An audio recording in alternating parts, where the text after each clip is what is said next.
Okay, so I get a lot of questions about my rose quartz wig. A lot of them. And I thought, well, since I don't really use this YouTube channel much, and I don't think a lot of people actually know about it, but it's here, so I might as well do a practice run on it before I start doing any actual makeup tutorials. And I thought, let's break down my rose wig. It's kind of a child of mine.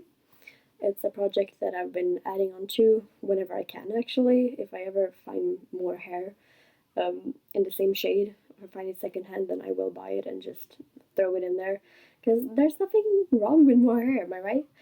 Um, this, though, ends up becoming quite heavy and really hot. So if you're using this as a kind of a tutorial or just some help, then please keep that in mind, that you're not supposed to wear this wig for, well, I think I put my limit at 6 hours a day, and then I still have kind of neck pains the day afterwards. So please keep that in mind. And also, it's really hot. It's really, really hot.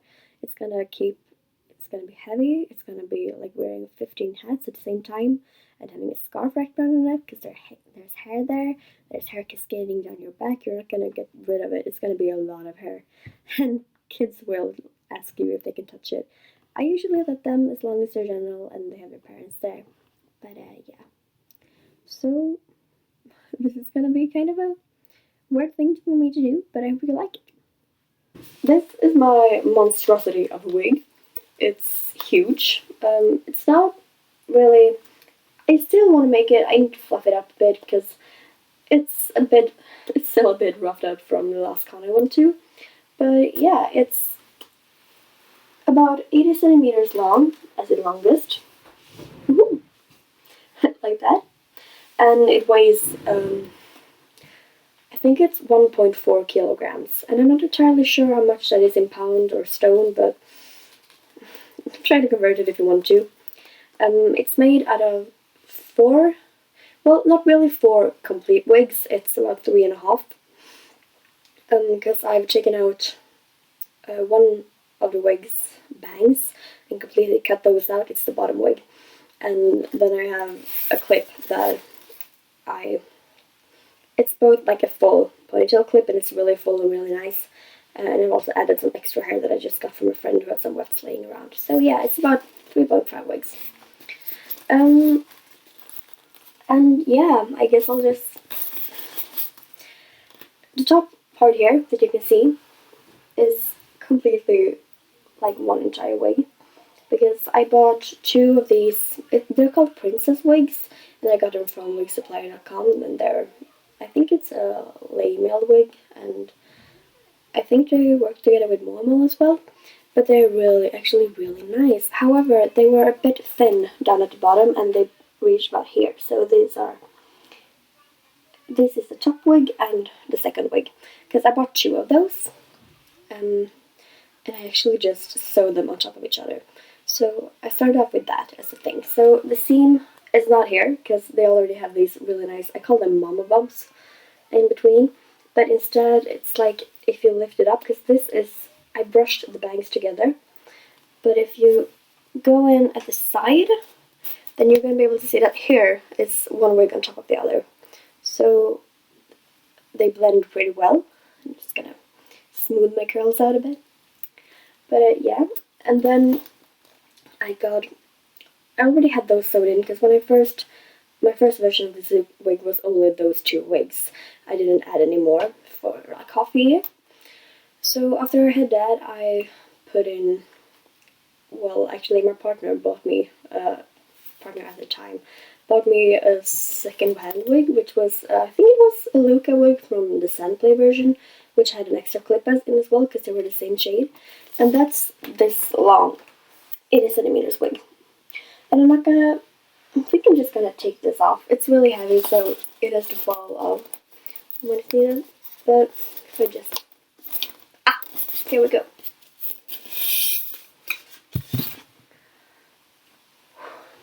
Okay, so it looks like this.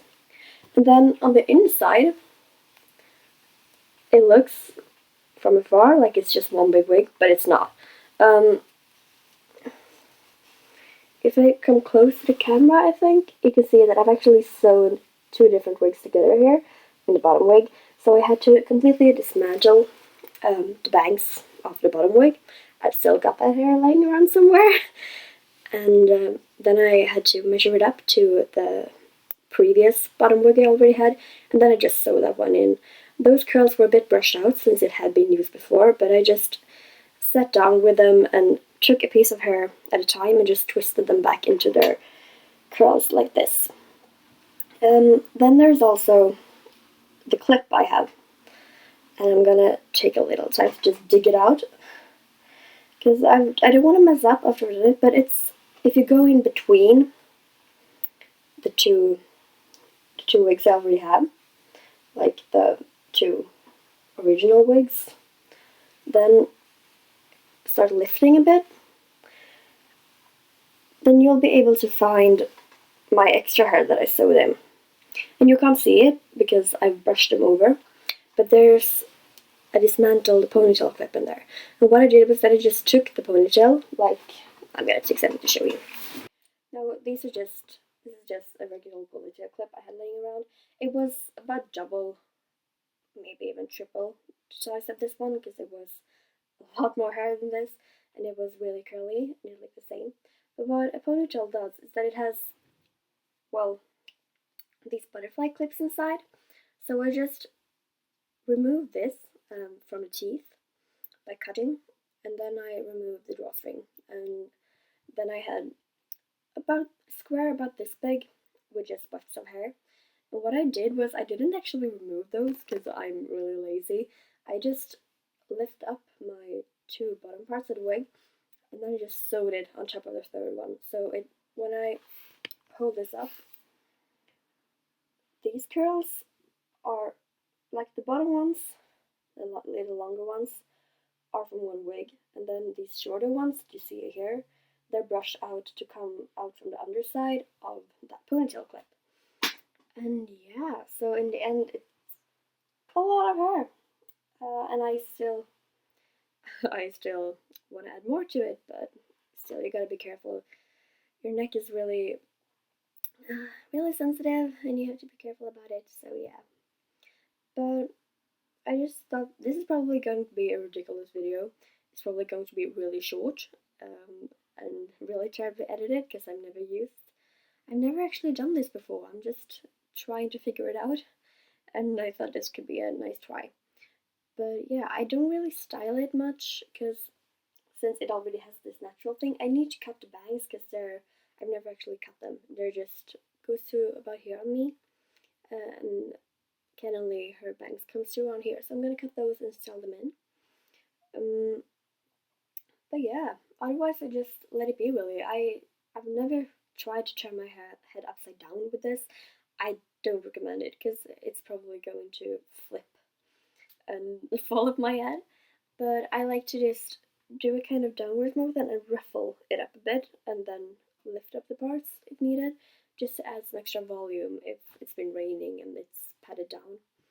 You could also go in and try to tease the hair a bit if you want to. I personally don't like that because then it might show, and also instead of doing all of this, you could have just added foam into your wig, but I don't really like that either because when it comes to wigs, I like them to move like natural hair would have done, and that's why I just added a shitload of hair onto this. But yeah, that's the basic breakthrough of my rose quartz wig. It's not really anything special, it's just something I had to figure out while doing. And I mean, this isn't really a tutorial either, it's just a breakthrough of how I made mine. And yeah, if you have any more questions or something like that, then please don't hesitate to message me. I'm always on my Instagram.